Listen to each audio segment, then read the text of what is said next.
This handwritten eyewitness account was authored 40 years ago today, just 3 hours after the Kent State shootings. At no time did I see any evidence of sniping. I saw no evidence of warning shots either. The words are those of Jerry Lewis, who was a young sociology professor in 1970. I'm also under the impression that the guard fired on command and not randomly. Jerry was a faculty marshal watching students protesting the Vietnam War. He recalls helping a student who had been tear-gassed and then watching Ohio National Guardsmen march up Blanket Hill. Moments later, the unthinkable.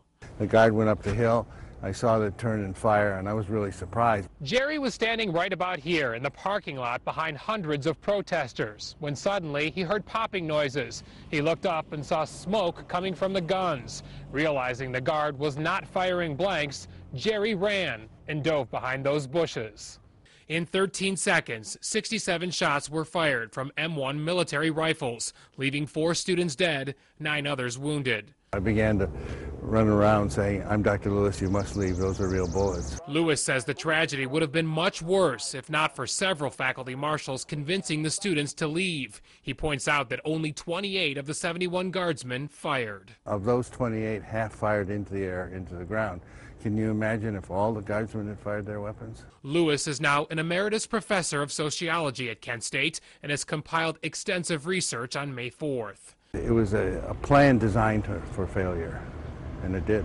He says a question still debated 4 decades later: did the guardsmen conspire to shoot, or did they act in self-defense from a rowdy crowd? It's quite clear from research as well as photographic evidence that they were not under threat.